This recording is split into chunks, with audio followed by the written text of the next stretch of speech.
नमस्कार दोस्तों, स्वागत है आपका दिव्य एग्जाम पर। आइए आज हम आपको जो है कि सामाजिक विज्ञान भूगोल एनसीईआरटी क्लास 6, 7, 8 न्यू और ओल्ड दोनों एनसीईआरटी के बारे में बात करेंगे। हालांकि स्पेशली न्यू एनसीईआरटी के सारे कंटेंट इसमें दिए जा रहे हैं आपको। एनसीईआरटी क्यों, अगर आपसे पूछा जाए कि क्यों एनसीईआरटी पढ़ना जरूरी है क्लास 6, 7, 8, तो आप जानते हैं कि चाहे आप यूपीएससी की तैयारी करो, चाहे आप जो है कि चपरासी की तैयारी करो बच्चों, जो आयोग होता है, जो कमीशंस होते हैं, उसके सारे जो इम्पोर्टेंट सदस्य होते हैं वो सारे लोग जो है कि कहीं ना कहीं एनसीईआरटी से जुड़े हुए हैं, उनकी बुकों को पढ़ के आगे बढ़े हुए हैं। और वो एनसीईआरटी, अब सबसे बड़ी बात यह है कि सेंट्रल गवर्नमेंट का ये सिलेबस है, तो सेंट्रल गवर्नमेंट की सिलेबस से ही ज़्यादातर प्रश्न पूछे जाते हैं। और ऐसा अनुमान लगाया जाता है कि भारत के जितने भी स्टूडेंट होंगे वो जो है कि सरकारी बुक यानी कि गवर्नमेंट की बुक को फॉलो करते होंगे, तो इसलिए गवर्नमेंट की बुक से ही क्वेश्चन बनाए जाते हैं। तो ये आपका पूरा बेस तैयार करेगा।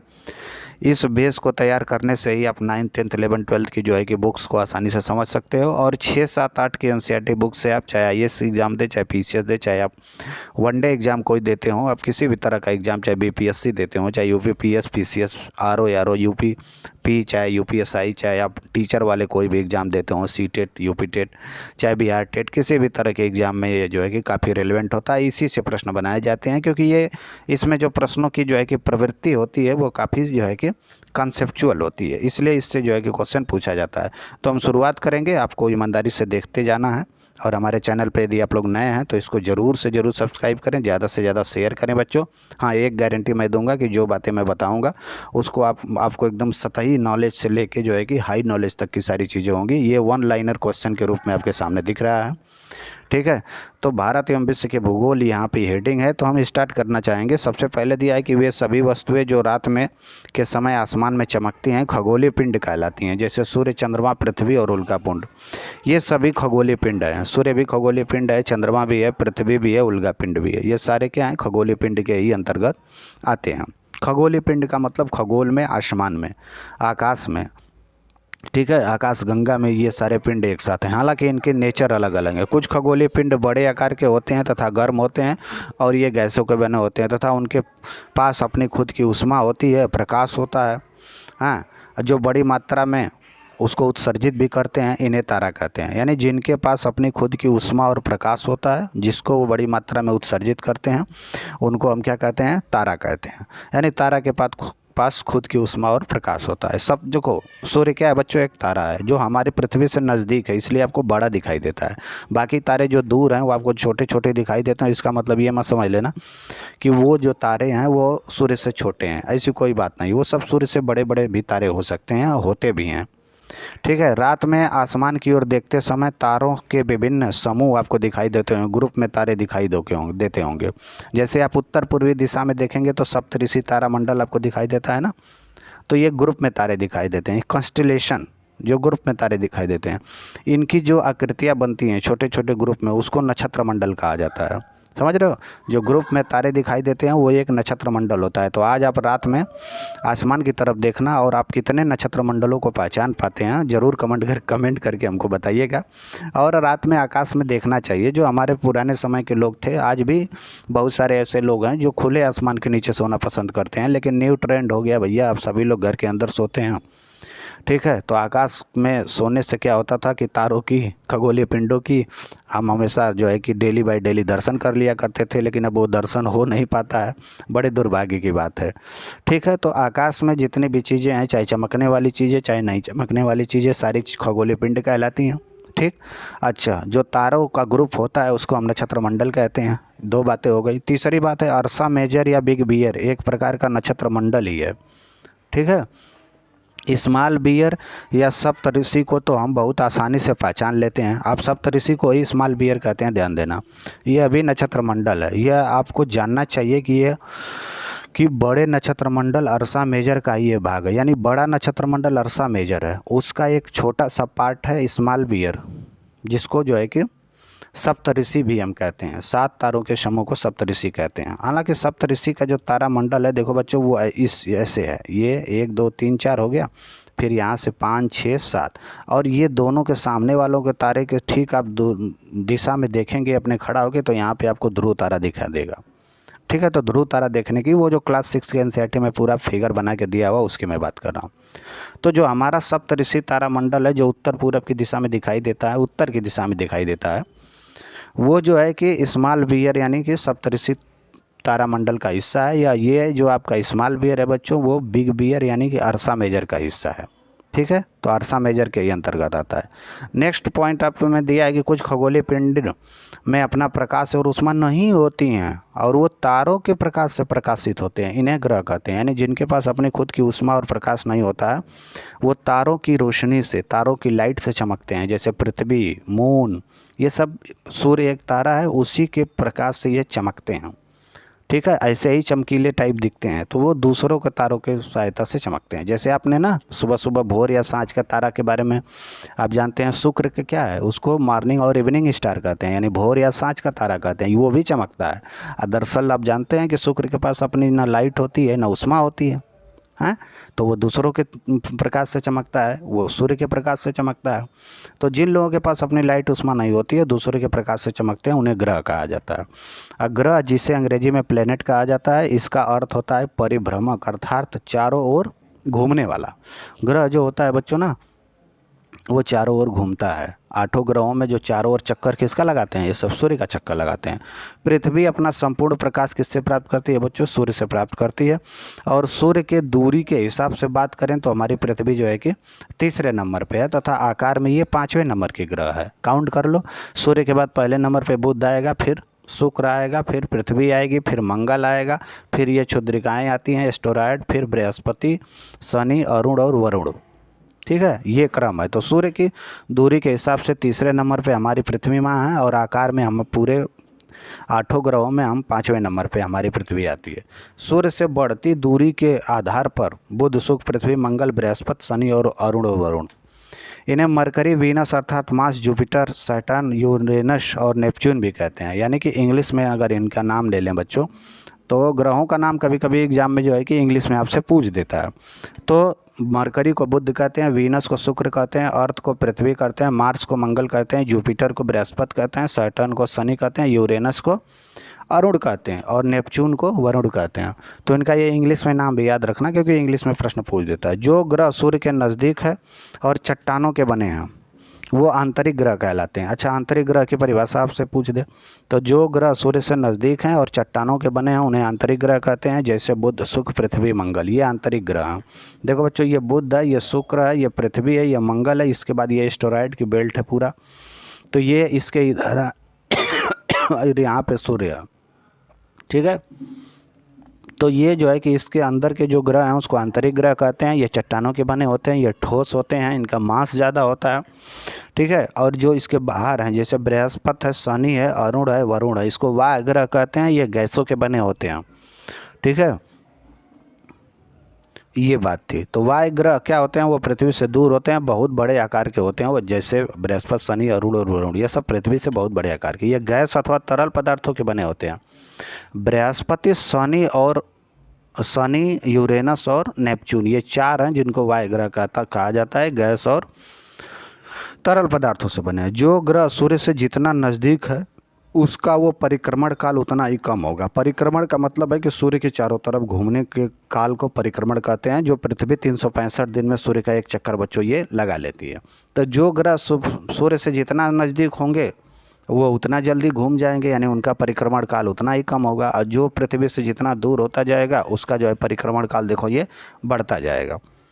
ठीक, तो सबसे ज़्यादा परिक्रमण काल जो है आपका किसका होगा, नेपच्यून का होगा, यानी वरुण का होगा। और सबसे कम परिक्रमण काल किसका होगा, बुध का होगा, जो सूर्य से सबसे नज़दीक है। बुध पर वायुमंडल नहीं है, इसलिए उसका दिन का टेम्परेचर बहुत मैक्सिमम चला जाएगा 200-300 डिग्री, और रात का टेम्परेचर बहुत मिनिमम चला जाएगा। यानी जिसके पास वायुमंडल है वो पृथ्वी के सूर्य की तरंगों को, उनके ऊष्मा को रोक के रखती है, इसलिए उनका ताप संतुलन बना रहता है। जैसे पृथ्वी के पास वायुमंडल है, यानी कि जिनके पास वायुमंडल होगा उन्हीं का टेम्परेचर जो है औसत दर्जे का होगा, वहीं पर जीवन होगा।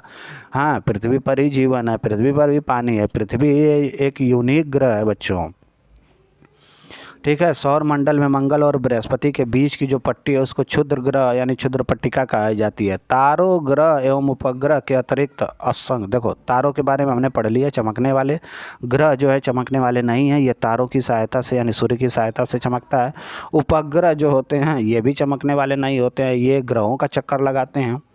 हाँ, और इसके अतिरिक्त छोटे छोटे जो पिंड है जो सूर्य का चक्कर लगाते हैं उन्हें क्षुद्र ग्रह कहते हैं। क्षुद्र ग्रह वर्षों पहले विस्फोट के बाद ये ग्रहों से ही टूटकर अलग हुए हैं। अंतर्राष्ट्रीय खगोलीय संघ ने 2006 में यह निर्णय लिया कि प्लूटो, सीरस और 2003 यूबी 313 जैसे खगोलीय पिंडों को बौने ग्रह की श्रेणी में रख दिया जाए। बौने ग्रह की श्रेणी में रखने का कारण था प्लूटो को कि प्लूटो एक ऐसा इंसान था जो अपने रास्ते से भटक जाता था। अगर मान लो यहाँ बुध है, यहाँ शुक्र है, यहाँ पृथ्वी है, यहाँ मंगल है बच्चों, ये क्षुद्रिकाओं का बेल्ट है छोटे छोटे, फिर यहाँ बृहस्पति है, ये शनि है, ये अरुण है, ये वरुण है, मान लो यहाँ प्लूटो है, तो प्लूटो को इस रास्ते पे चलना चाहिए, सूर्य का चक्कर लगाना चाहिए। तो इस रास्ते को छोड़ के कभी वो नीचे आ जाए, कभी मान लो बाहर निकल जाए, तो इस तरह से इसके कारण जो है कि उनको जो है कि ग्रहों की श्रेणी से निकाल दिया गया। कहा गया कि भैया आप जो पैमाना है, जो आपको रास्ता दिया गया है सूर्य का चक्कर लगाने के लिए, आप उस रास्ते पे नहीं चल रहे हो, आप इधर उधर हो रहे हो, आपकी वजह से अव्यवस्था फैल रही है हमारे सौर मंडल में, इसलिए तुमको बाहर निकाल फेंक दिया जाता है। जो लोग हमारे चैनल पे हमारी वीडियो सुन रहे हैं वो प्लीज़ करके सब्सक्राइब करें, शेयर करें, ज़्यादा से ज़्यादा लोगों तक पहुंचाइए। आपके लिए जितने भी चीज़ें रिलेवेंट होंगी वो हम आपको मैटर बना के देंगे। आपके लिए जो है कि एग्ज़ाम को आसान करने का प्रयास किया जाएगा। ये चैनल ऐसा है कि इससे पहले ऑफलाइन चलता था लेकिन इस समय ऑनलाइन स्टार्ट होगा है, प्रयास है, प्रयास पर आप जो है कि मुहर लगाइए, सफल बनाइए। पृथ्वी ध्रुव के पास थोड़ी चपटी है, ध्रुवों के पास पृथ्वी कैसी है, चपटी है। ये इस कारण है ना, जैसे जो चीज़ ध्रुवों के पास थोड़ी चपटी है, कहा जाता है नारंगी के आकार का है, नारंगी के आकार के है और चपटी है, इसलिए इसका एक स्पेशल आकार बन जाता है। इसके स्पेशल आकार के कारण इसे जियोट कहा जाता है। इसका जो आकार है ना पृथ्वी का, देखिए ये नॉर्थ पोल है, ये साउथ पोल है, यहाँ पे थोड़ी सी चपटी है तो इसलिए ये स्पेशल आकार है। अगर पूरा गोला होता तो इसको हम सीधे वृत्त कह देते, लेकिन ऐसी बात नहीं है, यहाँ चपटी है और यहाँ चपटी, इसलिए इसका स्पेशल आकार है। इसके आकार का एक नया नाम दिया गया भूगोलविदताओं द्वारा, जिसको जियोट कहा जाता है। पृथ्वी के अनुकूल परिस्थितियाँ होने के कारण यहाँ जीवन संभव है, हमने बताया यहाँ पे अनुकूल परिस्थितियाँ हैं। अंतरिक्ष से देखने पर बच्चों पृथ्वी नीले रंग की दिखाई देती है, कारण है इसका, इसलिए इसको नीला ग्रह भी कहते हैं। कारण है कि पृथ्वी पर जो है 3/4 पार्ट क्या है, वो पानी से बना है, वाटर से, समुद्र है। तो समुद्र जो है कि उसके रिफ्लेक्शन से, हाँ उसके रिफ्लेक्शन के कारण पृथ्वी जो है क्या दिखती है, नीला ग्रह दिखाई देती है। हाँ, सूर्य हमसे 15 करोड़ किलोमीटर दूरी पर है और सूर्य के खिंचाव बल के कारण इस सौर मंडल को बांधे रखता है। ये भी एक कमाल की बात है। ये जो सूर्य हैं हमारे पिता हैं बच्चों, ये पिता जो है, ये जितने भी इनके छोटे छोटे ग्रह हैं, ये जो इनका चक्कर लगाते हैं, इनको अपने गुरुत्वाकर्षण बल के कारण, अपने खिंचाव बल के कारण इन सभी लोगों को अपने में बांधे रखते हैं। इसलिए हमारा पूरा सौर मंडल एक स्थिर है, हाँ, जो कंटिन्यू जो है कि सूर्य के चक्कर लगा के हाँ अपना जीवन यापन कर रहे हैं और हमको भी जिंदा रखे हैं। अच्छा, जो सौर मंडल है, सौर मंडल में जितने भी ग्रह हैं वो सूर्य का चक्कर लगाते हैं, उनका रास्ता कहा जाता है दीर्घ वृत्ताकार रूप से जो है कि ये चक्कर लगाते हैं। ये कक्षा कहलाते हैं, जिस कक्षा में ये लोग चक्कर लगाते हैं। हमारे सौर मंडल का सबसे बड़ा बृहस्पति और सबसे छोटा ग्रह कौन सा है, बुध है। वीनस और यूरेनस के बारे में बात हो रही है। शुक्र और अरुण, ये दो ऐसे ग्रह हैं बच्चों, जो सूर्य का जो है कि चक्कर पूरब से पश्चिम दिशा की ओर लगाते हैं। बाकी जितने भी 6 और ग्रह बचे हैं वो सूर्य का चक्कर पश्चिम से पूरब की दिशा में लगाते हैं, लेकिन केवल वीनस और यूरेनस, इनको हिंदी में शुक्र और अरुण कहा जाता है, ये दोनों जो है सूर्य का चक्कर जो है पूरब से पश्चिम की तरफ लगाते हैं। बृहस्पति, शनि, यूरेनस के चारों ओर छल्ले हैं। अच्छा, 3 लोगों के पास छल्ला है, कन्फ्यूज मत होइएगा। बृहस्पति के पास भी है, शनि के पास भी है, अरुण के पास है। यूरेनस का मतलब अरुण के पास है। अभी तक हम लोग यही पढ़ते आते थे कि केवल शनि के पास छल्ला है बेटा, लेकिन तीनों के पास जो है कि छल्ले पाए जाते हैं। तुम लोग देख लेना एक बार। हाँ, छल्ले कैसे बने होते हैं? छल्ले विभिन्न पदार्थों के असंख्य छोटे छोटे पिंडों से बने पट्टियों से होते हैं। बुध और शुक्र के पास कोई उपग्रह नहीं है, चलो ये अच्छी बात है। उपग्रह अपने ग्रहों की परिक्रमा करते हैं, हमने बात कर ही दी है। साथ ही साथ देखो एक बात बहुत सावधानी से ध्यान देना, ये प्रश्न में पूछ देगा तो गड़बड़ हो जाएगा मामला। जो उपग्रह होते हैं वो अपने ग्रहों का चक्कर लगाते हैं। जैसे पृथ्वी का उपग्रह चंद्रमा है, चंद्रमा जो है कि अपने ग्रह पृथ्वी का देखो ये चक्कर लगा रहा है। साथ ही साथ यही चंद्रमा जो है जब ये पृथ्वी का ही चक्कर लगा रहा है, और पृथ्वी जब आगे बढ़ेगी तो फिर पृथ्वी का चक्कर लगाने के लिए आगे बढ़ेगा, फिर पृथ्वी आगे बढ़ेगी तो फिर पृथ्वी का चक्कर लगाने के लिए आगे बढ़ेगा। तो ऐसे बढ़ते बढ़ते जो है कि वो सूर्य का भी चक्कर लगा लेगा। तो ग्रह जो होते हैं, सॉरी उपग्रह जो होते हैं, वो अपने ग्रह का तो चक्कर लगाते ही हैं, साथ ही साथ सूर्य का भी चक्कर लगाते हैं। हमारी पृथ्वी के पास उपग्रह चंद्रमा है, क्या बात है, हमारी पृथ्वी के पास उपग्रह चंद्रमा है, और चंद्रमा जो है हमारी पृथ्वी के 1/4 व्यास के बराबर है, 1/4 डायमीटर इसका है। ठीक है, यानी कि हमारी पृथ्वी जो है चंद्रमा से 4 गुनी बड़ी है। ठीक, प्राचीन भारत के प्रसिद्ध खगोल शास्त्री आर्यभट्ट थे, ये भी हमारे खगोल विज्ञान खगोल विद्या को इन्होंने आगे बढ़ाया। आर्यभट्ट के बारे में कौन नहीं जानता।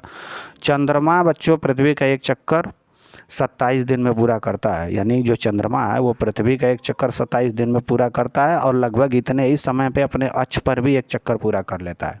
अपने अक्ष पर का मतलब जब आप एक जगह कहीं स्थिर खड़े हो जाएं, वहीं चारों ओर घूम जाएं, ठीक है, जैसे चक्री काटें, तो वो होता है अक्ष पे चक्कर। और जब दौड़ के आप पूरे घर का चक्कर लगाएं तो उसको परिक्रमण काल चक्कर या परिक्रमा कहते हैं।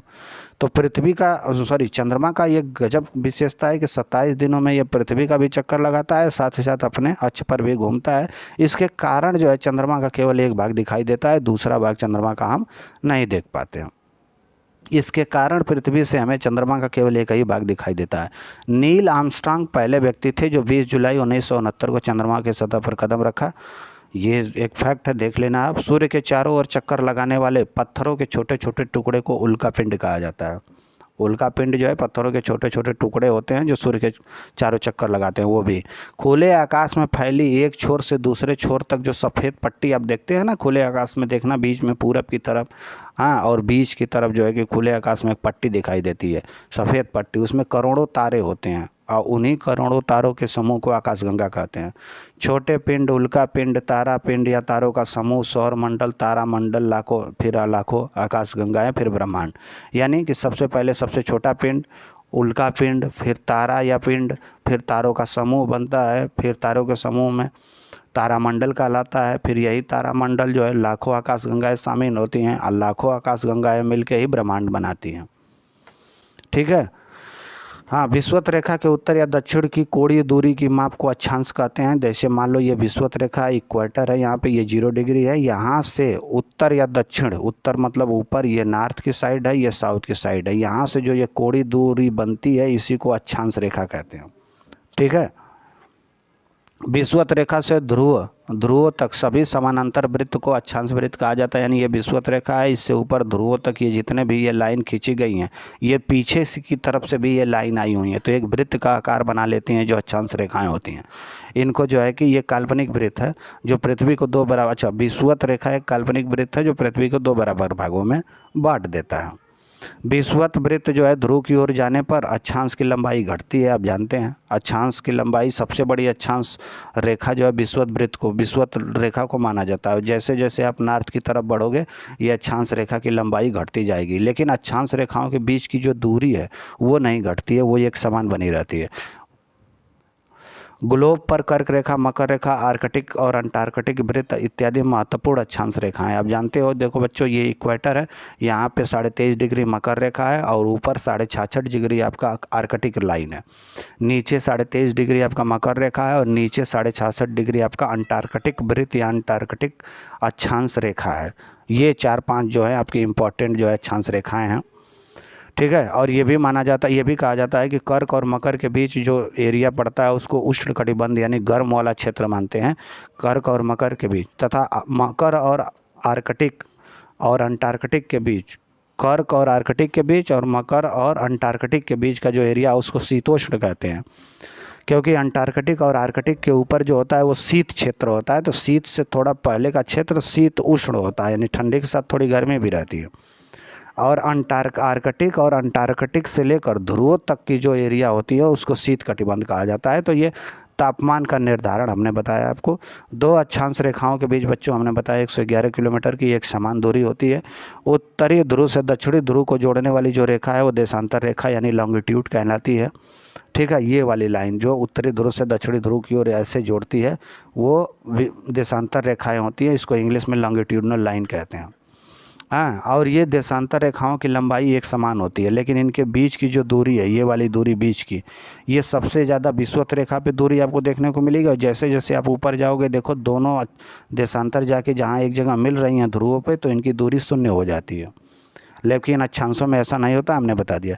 किसी भी स्थान का सही स्थिति बताने के लिए अक्षांश के अलावा देशांतर की भी ज़रूरत पड़ती है। दो देशांतर रेखाओं के बीच ध्रुवों पर 0 किलोमीटर की दूरी हो जाती है, हमने बताया। और सबसे अत्यधिक दूरी विषुवत रेखा पर होती है। किसी भी देशांतर, अच्छा एक बात बता दूं, देशांतर को यामोत्तर भी कहा जाता है। किसी भी देशांतर या यामोत्तर को किसी स्थान का मानक समय निर्धारित करने के लिए जो है कि उसको बेस माना जाता है। ठीक है, जो हमारे यहाँ देशांतर गई है वो ठीक भारत के बीचों बीच से गुजरने वाली जो देशांतर है 82.5 डिग्री देशांतर है। और जो 82.5 डिग्री पूर्वी देशांतर है, ईस्ट में है, क्योंकि आप जानते हो ना बच्चों कि ये जो देशांतर रेखाएं हैं, इसकी जो मेन देशांतर जो 0 डिग्री है, ग्रीनविच, जो लंदन शहर से जाती है, उसको 0 डिग्री माना जाता है। उसको ईस्ट में जो है कि पूर्वी देशांतर, इसके वेस्ट में आपका वेस्ट इधर है, पश्चिमी देशांतर माना जाता है। तो भारत की जो मानक समय है वो 82.5 डिग्री पूर्वी देशांतर माना गया है, जहाँ से भारत का जो है कि घड़ी और समय मिलान किया गया है।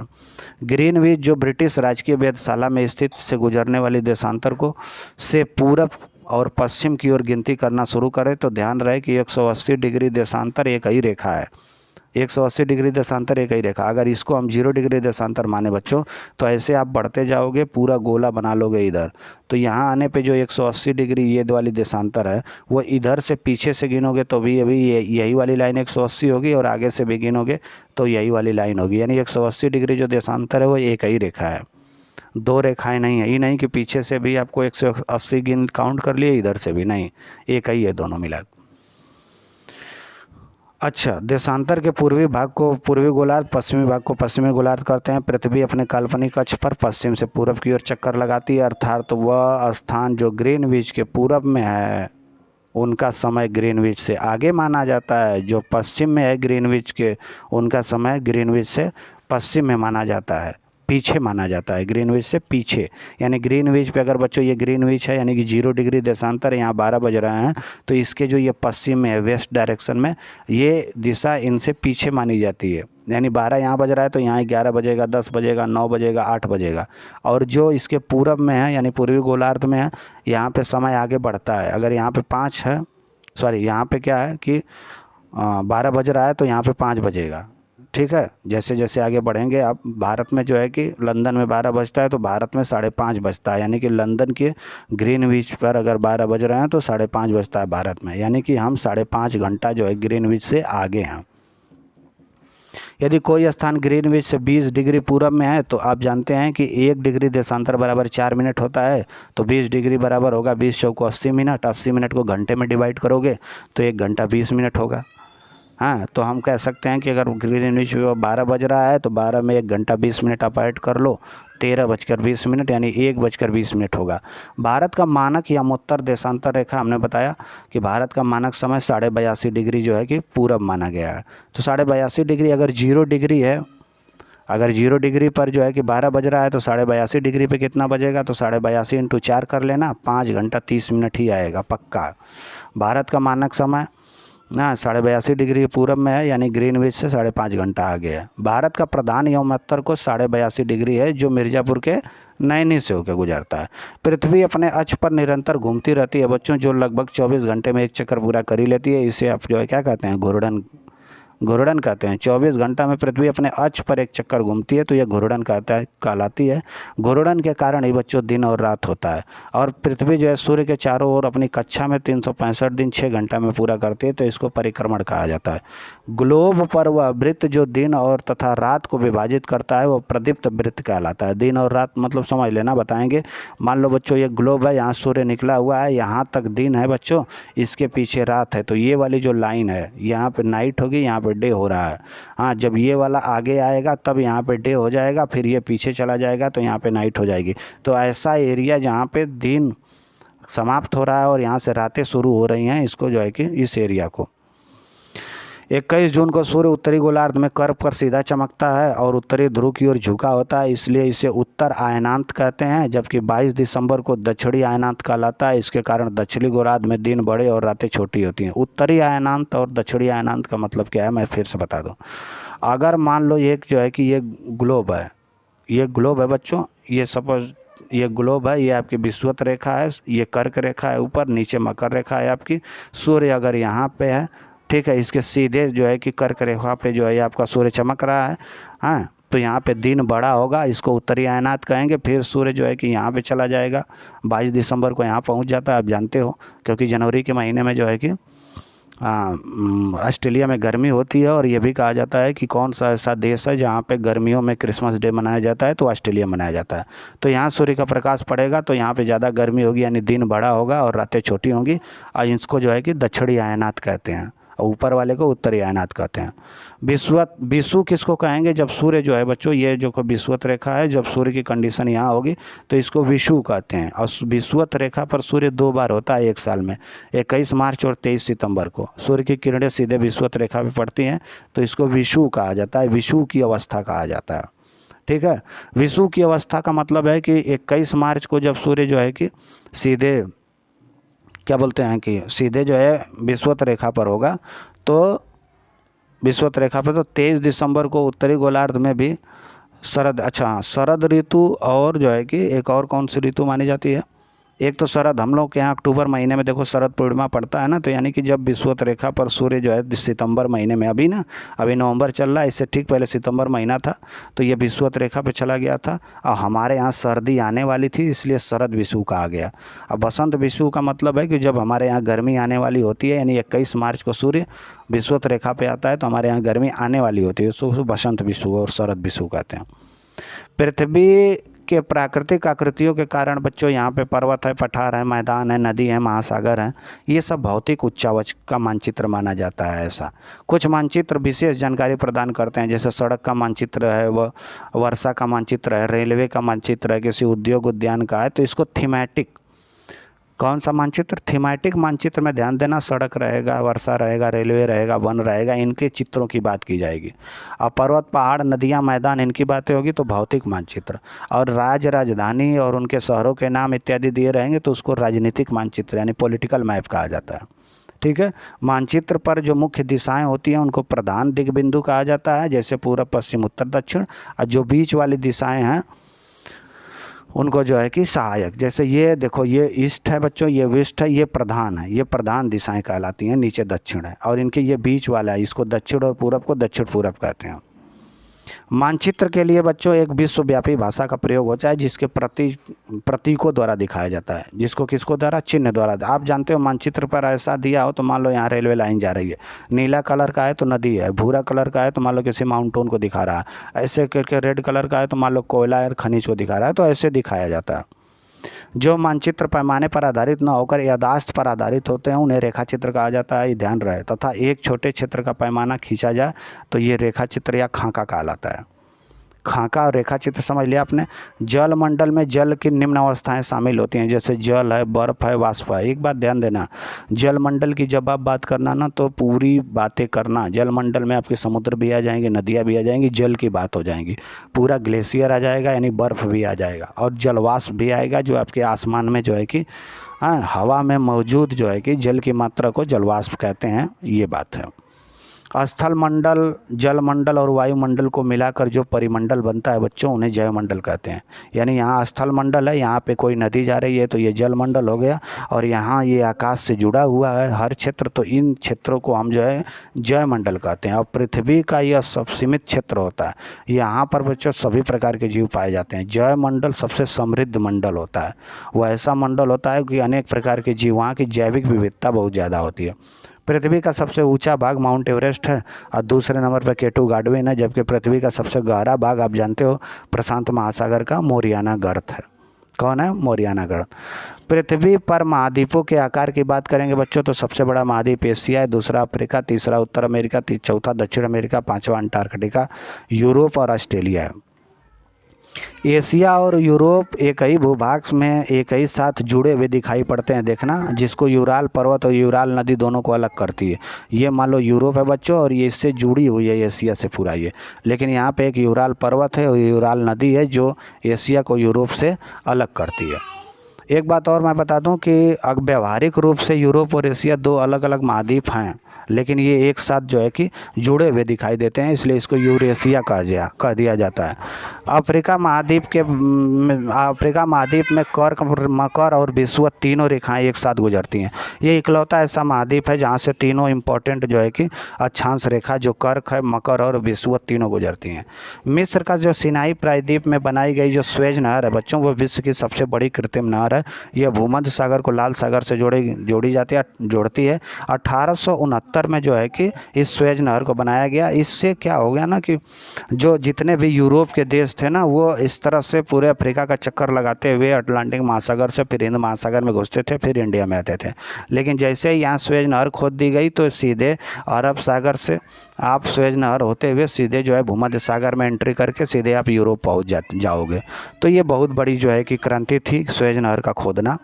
उत्तरी अमेरिका, दक्षिणी अमेरिका महाद्वीप पनामा देश की पूर्वी सीमा से एक पतले रास्ते स्थल से जुड़े हैं, जिसे हम स्थल संधि कहते हैं। जैसे देखो, ये आपका जो है कि उत्तरी अमेरिका है, यहाँ पे आपका जो है दक्षिणी अमेरिका, इनके बीच ये छोटा सा एक देश है पनामा के स्थल भाग से ये जो है कि जुड़ा हुआ है। इधर अटलांटिक महासागर है, इधर आपका जो है कि प्रशांत महासागर है। इन दोनों को जुड़ा एक स्थल द्वारा, इसलिए स्थल संधि कहते हैं इसको। ठीक है। दक्षिण अमेरिका को विश्व का सबसे लंबी पर्वतमाला एंडीज है। यहाँ विश्व की सबसे बड़ी नदी अमेजन भी बहती है। बड़ी नदी कहाँ है? ठीक है, सबसे लंबी नहीं कहा है, सबसे लंबी नदी कह देगा तो आप नील नदी को मानना। अंटार्कटिका बहुत बड़ा महाद्वीप है बच्चों, दक्षिणी गोलार्ध में स्थित है। दक्षिणी ध्रुव इस महाद्वीप के ठीक बीच में, अगर ये अंटार्कटिका महाद्वीप है ना, तो दक्षिणी ध्रुव इसके ठीक बीचों बीच पड़ता है। ठीक है। यहाँ मानव का निवास नहीं है, एक भी मानव नहीं रहता है। यहाँ पे भारत के जो है कि कुछ रिसर्च स्टेशन है, जैसे गंगोत्री है, मैत्री है और भारती, ये 3 शोध संस्थान है। यहाँ इंसानों का बसाव नहीं है। अगर आकार की दृष्टि से महासागरों की बात करेंगे तो सबसे बड़ा प्रशांत महासागर है, दूसरे नंबर पर अटलांटिक, तीसरे नंबर पर हिंद, चौथे नंबर पर दक्षिणी महासागर, फिर आर्कटिक महासागर 5वें नंबर का जो है कि सबसे बड़ा महाद्वीप है। प्रशांत महासागर पृथ्वी के 1/3 भाग पर फैला है। सोचो, पृथ्वी के 1/3 पार्ट पर केवल प्रशांत महासागर है, और सभी महाद्वीपों के कुल क्षेत्रफल से भी ये बड़ा है। अगर पूरे महाद्वीपों का क्षेत्रफल मिला दें तब भी जो है कि ये प्रशांत महासागर से छोटा होगा। सबसे गहरा महासागर आपका प्रशांत महासागर है। अटलांटिक महासागर की तट रेखा बच्चों ना ऐसी टूटी फूटी तट रेखा है। टूटी फूटी तट रेखा यानी दंतुरित तट रेखा होने का कारण क्या है कि यह पोत के लिए, जहाज़ों के लिए आदर्श जो है कि पोताश्रय, यानी कि आदर्श जो है कि एक बंदरगाह बनाते हैं, जिसके कारण आसानी से जो है कि जहाज़ें जो है अंदर तक चली जाती हैं, वहाँ से सामान जो है कि लोड और अनलोड करते हैं, जिसके कारण ये काफ़ी जो है कि फ़ायदेमंद होती है। तो दंतुरित और कटी फटी है। ये व्यापार की दृष्टि से सबसे व्यस्तम महासागर जो है अटलांटिक महासागर, सबसे ज़्यादा अटलांटिक महासागर में ही व्यापारिक गतिविधि होती है। पृथ्वी के तापमान में अगर वृद्धि हो जाए तो भूमंडलीय तापन कहते हैं इसको। इसमें कार्बन डाइऑक्साइड की मात्रा के वृद्धि होने के कारण जो है कि पृथ्वी का तापमान गर्म हो रहा है, जिसमें हम कहते हैं कि ग्लोबल वार्मिंग बढ़ रही है। प्रशांत महासागर लगभग वृत्ताकार है, वही अटलांटिक महासागर अंग्रेजी के यस अक्षर के समान है। हिंद महासागर के आकार त्रिभुजाकार है। आर्कटिक महासागर को उत्तरी ध्रुव वृत्त के चारों ओर, यानी कि उत्तरी जो ध्रुव वृत्त है इसके चारों ओर आपका आर्कटिक महासागर फैला हुआ है। अगर हम बात करेंगे बच्चों वायुमंडल में उपस्थित नाइट्रोजन की, तो नाइट्रोजन गैस सभी प्रकार के जीवधारियों में वृद्धि करती है। यानी नाइट्रोजन गैस इंपॉर्टेंट है जीवों में वृद्धि के लिए, पेड़ पौधों में वृद्धि के लिए। कार्बन डाइऑक्साइड गैस पेड़ पौधों में वृद्धि में ये भी सहायक होती है, लेकिन इसकी मात्रा बढ़ती है तो फिर ये नुकसानदायक होती है और ग्लोबल वार्मिंग को जन्म देती है। कार्बन डाइऑक्साइड गैस आप जानते हैं पौधों में प्रकाश संश्लेषण के लिए भी इम्पॉर्टेंट रोल प्ले करती है, इसलिए ये भी हमारे जीवों के लिए वृद्धि में सहायक मानी जाती है। यह पृथ्वी द्वारा छोड़ी गई ऊष्मा को अवशोषित कर लेती है कार्बन डाइऑक्साइड, जिसके कारण पृथ्वी गर्म रहती है और पौधों की वृद्धि के लिए भी क्या है ये आवश्यक है। वायुमंडल की परत की बात करें बच्चों तो सबसे नीचे आपका क्षोभ मंडल है, फिर समताप मंडल है, फिर मध्य मंडल है, फिर आयन मंडल है, फिर बहिर्मंडल है। यानी 5 प्रमुख मंडलों में विभाजित किया गया है। सारे मंडलों की अलग अलग विशेषताएँ, सब में अलग अलग प्रक्रिया गतिविधि, वायुमंडलीय गतिविधि होती रहती है। वायुमंडल की परत को 6 मंडल, समताप मंडल, मध्यमंडल, आयन मंडल और बहिर्मंडल में बांटा गया है। हमने अभी इसकी बात की है। पृथ्वी पर विभिन्न प्रकार के स्थल रूपों का निर्माण आंतरिक एवं बाह्य प्रक्रियाओं द्वारा हुआ है। यानी कि पृथ्वी पर जितने स्थल रूप हैं, यानी पहाड़ बात कर लो, पर्वत की पठार की बात कर लो, ये आंतरिक क्रिया और बाह्य क्रिया द्वारा जो है कि बने हैं। पृथ्वी पर अपरदन की क्रिया जो है कि ये लगातार होती रहती है। निक्षेपण की प्रक्रिया के द्वारा भी जो है इनका निर्माण होता है। ये दोनों प्रक्रियाएं जल और बर्फ के द्वारा होती हैं। विश्व की जितनी भी पुरानी वलित पर्वत श्रृंखला है, इसमें सबसे पहले अरावली, फिर अपलेशियन, फिर रूस के यूराल का नाम आता है। कुछ पर्वतों पर तो हमेशा बर्फ जमी रहती हैं, इससे बर्फ की नदियाँ निकलती हैं, इसे हिमानी कहा जाता है बच्चों। पर्वत एक रेखा क्रम में यदि व्यवस्थित हो तो इनको पर्वत श्रृंखला कहा जाता है, जैसे हिमालय, अल्पस, एंडीज। एक जो है ना, एक सीरीज में ऐसे बने हुए हैं, इसलिए इनको पर्वत श्रृंखला कहते हैं। अच्छा, जिन पर्वत की सतह उबड़ खाबड़ तथा शिखर जो है शंकु के आकार का होता है, उन्हें वलित पर्वत कहते हैं। जैसे हिमालय एक वलित पर्वत है, अल्पस एक वलित पर्वत है। यह प्लेट टेक्टोनिक विधि से 2 प्लेटों के टकराने से एक प्लेट के नीचे दबने, भ्रंशन होने तथा जो है कि उद्गार से जो बने हुए भूखंड तैयार हुए और एक पहाड़ का रूप ले लिया, जिसके कारण एक वलित पर्वतमाला की तैयार हो गई। ये नवीन पर्वतमाला भी कहलाते हैं। इनकी जो है कि ऊंचाई बढ़ती रहती है।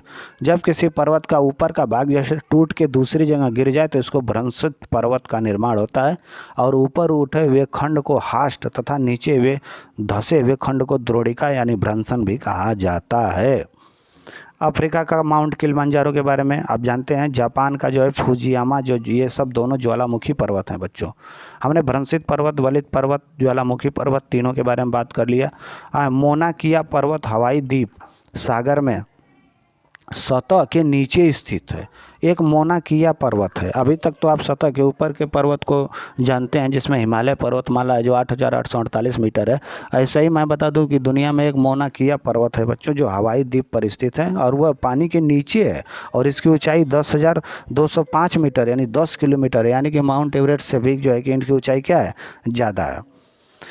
ये कहाँ है, ये प्रशांत महासागर में। विश्व का सबसे ऊंचा पठार है वो तिब्बत का पठार है, जो 4 से 6,000 मीटर तक है। भारत में दक्कन का पठार बच्चों, ये पुराने पठारों में माना जाता है। अफ्रीका का पठार सोना और हीरो के खनन के लिए प्रसिद्ध है। वही जो है कि भारत का छोटा नागपुर का पठार आप जानते हैं, कोयला, लोहा, मैग्नीज, बहुत सारे खनिज संसाधनों से भरा हुआ है। दुनिया में अधिकांश मैदान मुख्य नदियाँ तथा सहायक नदियों के कारण ही बने हैं, जानते हैं। दुनिया जितने मैदान हैं वो नदियों के कारण बने हैं। मैदान विश्व में सबसे अधिक जनसंख्या वाले ही भाग होते हैं। मैदानों में ही जनसंख्या निवास करती है। अस्थायी प्रवसन होता है लोगों का, अस्थायी जो है कि निवास होता है। भारत के मुख्य भूमि का विस्तार, यदि हम बात करें बच्चों, थोड़ा सा भारत के बारे में बात कर लें कि भारत है कहाँ दुनिया के नक्शे पर। तो भारत के मुख्य भूमि का विस्तार दक्षिण से उत्तर की ओर 8 डिग्री 4 मिनट से लेकर 37 डिग्री 6 मिनट तक। अगर हम इंडिया को बना लेते हैं, मान लो ये इंडिया आपका मैप है, हालांकि बहुत सुंदर मैप बना हुआ है, आपको जैसा दिखे। ये 8 डिग्री 4 मिनट इसका दक्षिण पार्ट है, और 37 डिग्री ये जम्मू कश्मीर वाला यानी कि लद्दाख वाला है। 37 डिग्री 6 मिनट तक ये हमारा जो है कि इसका जो है कि उत्तरी विस्तार है। ये उत्तरी गोलार्ध में पूरी तरह से भारत स्थित है। और इसका देशांतरी विस्तार यानी कि ये पश्चिम से लेकर पूरब तक की जो विस्तार है वो 68 डिग्री 7 मिनट पूरब से लेकर 97 डिग्री 25 मिनट तक मानी जाती है भी। भारत के 8 राज्यों से होकर कर्क रेखा गुजरती है, जो आपको ट्रिक आप जानते हैं, बहुत पुराना है। मित्र पर गमछा गा, यानी राजस्थान है, गुजरात है, मध्य प्रदेश, छत्तीसगढ़, झारखंड, पश्चिम बंगाल, त्रिपुरा और मिजोरम। ये 8 ऐसे राज्य हैं जिससे कर्क रेखा होकर गुजरती है। भारत की स्थलीय सीमा 7 देशों के साथ लगती है, ध्यान देना। स्थल की जो सीमा है 7 देश, यानी कि इधर पाकिस्तान से शुरू कर लेना बच्चों। पाकिस्तान है, अफगानिस्तान है, चाइना है, आप देखोगे नेपाल है, फिर इधर आप जान लो म्यांमार है, इधर बांग्लादेश है, ठीक है। ऐसे ये 7 देशों के साथ भारत की स्थलीय सीमा जो है कि लगती है, जिनमें से चीन है, नेपाल है, भूटान को हम भूल गए थे, म्यांमार है, पाकिस्तान है, बांग्लादेश है और अफगानिस्तान है। ये 7 देश हैं। भारत की सबसे लंबी स्थलीय सीमा जो है बांग्लादेश के साथ लगती है, आप जानते हैं। भारत में सिक्किम और त्रिपुरा, देखो 2 राज्य हैं, ध्यान देना। भारत में सिक्किम और त्रिपुरा 2 ऐसे राज्य हैं जो अंतर्राष्ट्रीय सीमा से घिरे हुए हैं 3 तरफ से, ठीक है। सिक्किम जो है किससे किससे घिरा हुआ है, तो नेपाल से, भूटान से और चीन से। वहीं त्रिपुरा जो है तीनों तरफ से केवल बांग्लादेश से ही घिरा हुआ है। तो याद रखना इसको, ये क्वेश्चन पूछा जा सकता है।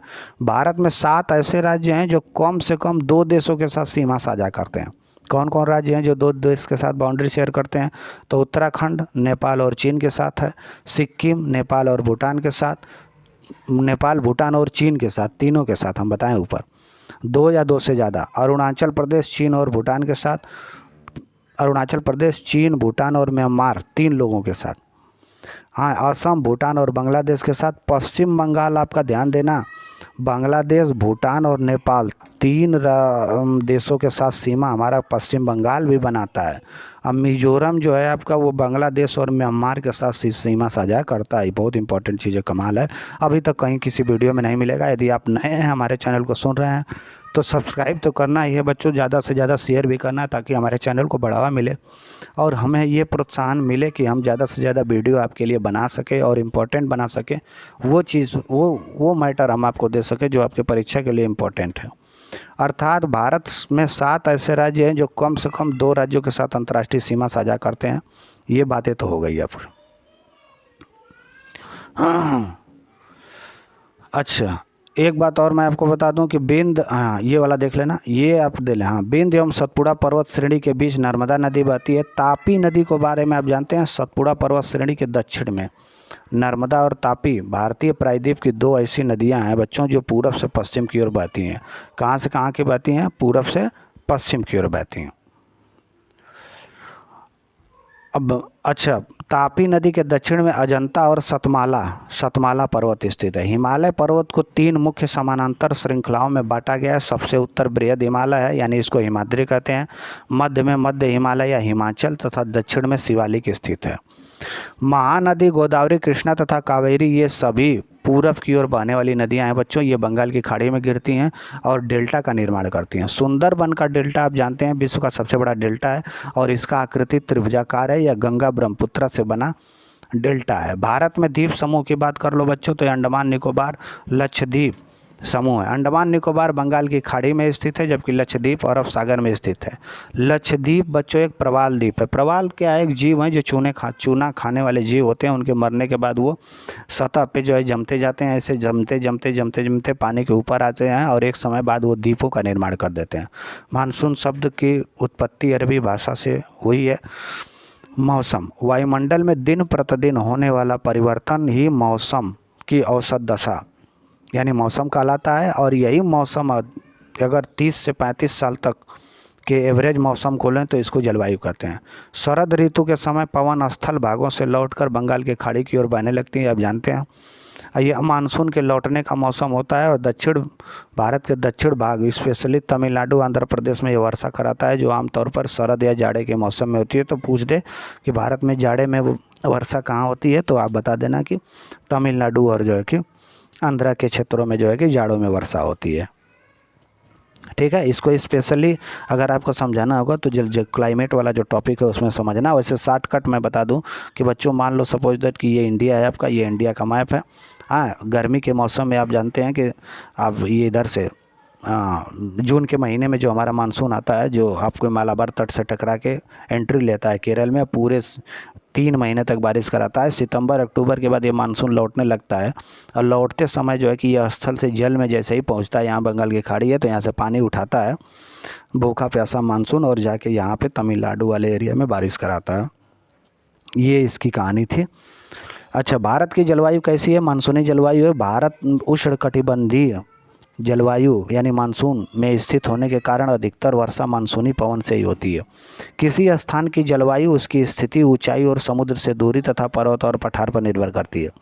किसी भी दुनिया में कोई भी स्थान है आप उसमें 3-4 चीज़ें देख लेना कि वहाँ पे कितने पठार हैं, कितने पर्वत हैं और वो समुद्र से कितना दूर है वहाँ की। ये सारी चीज़ों पर जो है कि उसकी जलवायु निर्भर करेगी। अगर समुद्र से सटा हुआ है तो सम जलवायु होगी, समुद्र से दूर है बहुत तो सूखी जलवायु होगी यानी शुष्क जलवायु होगी उसकी। और पर्वत और पठार बड़े बड़े हैं तो इसके कारण जो है कि मानसून आएगा तो टकरा के बारिश कराएगा तो मानसूनी जलवायु हो जाएगी। तो ये सब सारी चीज़ें देख ली जाती हैं। विश्व में सर्वाधिक वर्षा मानिसराम मेघालय में होती है, लेकिन इस समय अरुणाचल प्रदेश क्लेम कर रहा है कि उसका एक ज़िला है वहाँ पे विश्व की सबसे ज़्यादा बारिश हो रही है। लेकिन देखने वाली बात है, ये करंट अफेयर का मामला है। उष्णकटिबंधीय वर्षा वन उन क्षेत्रों में पाए जाते हैं बच्चों जहाँ वर्षा बहुत अधिक होती है, उसको उष्णकटिबंधीय वर्षा वन का क्षेत्र कहा जाता है। और इस क्षेत्र में सूर्य का प्रकाश ज़मीन तक नहीं पहुँच पाता, इतना घना वन होता है। और इनकी पत्तियाँ जो है, उष्णकटिबंधीय जो वर्षा वन है, इनकी पत्तियाँ अलग अलग मौसम में पेड़ गिरा देते हैं, इसलिए एक साथ नहीं गिराते हैं। इसलिए ये जो उष्णकटिबंधीय वर्षा वन है आपको हमेशा हरा भरा दिखाई देगा। यहाँ वर्षा बहुत अधिक होती है, हमेशा हरा भरा दिखाई देने के कारण इसको हम सदाबहार वन कह देते हैं। भारत के अंडमान और उत्तर पूर्वी राज्यों में ऐसे सदाबहार वन आपको देखने को मिल जाएंगे। भारत के बहुत बड़े भाग में उष्णकटिबंधीय पतझड़ वन भी पाए जाते हैं। इनको मानसूनी वन कहा जाता है। यह कम घने होते हैं और एक निश्चित समय पर अपनी एक साथ ही पत्तियाँ ये लोग गिरा देते हैं, जैसे यूपी, बिहार, मध्य प्रदेश, झारखंड, ये जो वाला एरिया है ये मानसूनी वन यानी उष्णकटिबंधीय पतझड़ वन का क्षेत्र माना जाता है। कटीली वन झाड़ियाँ ये पानी की क्षति मतलब कमी, क्षति मतलब नुकसान को कम करने के लिए इनके पत्तियों में कांटे होते हैं। जैसे आप मरुस्थल वाले एरिया में राजस्थान में चले जाएं, वहाँ पे कटीली झाड़ियाँ मिलती हैं। इनकी जो पत्तियाँ हैं वो पत्तियाँ नहीं होती है, वो कांटों में बदले, यानी इनके कांटे हैं, इनकी पत्तियाँ होती हैं, ताकि कम से कम जो है सूर्य इनसे पानी खींच पाए और ये जो है कि अपने को ज़िंदा रख सके। पर्वतीय क्षेत्र में पर्वतों की ऊंचाई के साथ साथ वनस्पतियों में भी भिन्नता आती है, यानी जैसे जैसे ये पहाड़ ऊंचा होता जाएगा इनकी वनस्पतियाँ, नीचे कुछ और वनस्पति मिलेगी। तापमान, मौसम, जलवायु कुछ और काम करता है। ऊपर बढ़ते बढ़ते जाएंगे आप, वनस्पतियों में भी परिवर्तन होगा और इनके जलवायु, मौसम में भी परिवर्तन होगा। इसीलिए उष्णकटिबंधीय सदाबहार वन भी वहाँ पाए जाते हैं जो रोजवुड, महोगनी, आबनूस इत्यादि हैं। वहीं पतझड़ वन में बच्चों पीपल, नीम, शीशम, सागवान, साल ये आते हैं। कटीली झाड़ियों में खैर, बबूल, कैक्टस, कीकर आता है। ठीक है। पर्वतीय वन में पाइन, देवदार और चीड़ पाए जाते हैं। ये पर्वतीय वन है, याद रखना, पूछ देता है कभी कभी। मैंग्रोव वन जो होते हैं बच्चों वो खारे पानी में रह सकने की इनकी क्षमता होती है। इन्हीं की एक प्रजाति है सुंदरी प्रजाति, और ये सुंदर वन के डेल्टा और अंडमान निकोबार में पाए जाते हैं। इन्हीं के नाम पर डेल्टा का नाम हमारे जो है सुंदर वन का डेल्टा पड़ा है। हमेशा हरे भरे दिखाई देते हैं, इसलिए इन्हें सदाबहार वन भी सुंदरी वृक्षों को कहा जाता है। भारत के अंडमान निकोबार और उत्तर पूर्वी राज्य तथा पश्चिमी घाट पर भी सदाबहार वन पाए जाते हैं। ये तो पिछले वाले जो है कि पेज में हम आपको बताए थे। भारत के बहुत बड़े भाग में उष्णकटिबंधीय पतझड़ वन पाए जाते हैं, इन्हें मानसूनी वन भी कहा जाता है। यह कम से कम घने होते हैं मानसूनी वन, और इनकी निश्चित समय अपनी पत्तियाँ, ये तो बता दिए हैं यार, ये तो हो गया है। यहाँ भी हो गया है, ये भी हो गया। यहाँ से हम आते हैं, जंगली बकरी हिम तेंदुआ हिमालय क्षेत्र में पाए जाते हैं। ये भी पूछ देता है कि जंगली हिम तेंदुआ कहाँ पाया जाता है। भारत में जंगली गधा का जो है प्राकृतिक निवास बच्चों कच्छ का रण है। कच्छ का रण गुजरात में पड़ता है। ठीक है। अब जो कि ये क्लास 6 की जो है कि पूरी NCERT कंप्लीट हुई, और इसको ये पूरी समरी आपको जो है कि क्लास 6 की मिल गई है। आप इसको जो है कि देखिए और इसको रिवाइज करिए बच्चों। ज़्यादा से ज़्यादा हमारी वीडियो को शेयर करिए और अपना ध्यान रखिए, और अब हमको फॉलो करते रहिए। ज़्यादा से ज़्यादा लोगों में जो है कि हमारी वीडियो आप पहुंचाने का काम करेंगे। तो आपके लिए बहुत बहुत धन्यवाद। Thank you so much.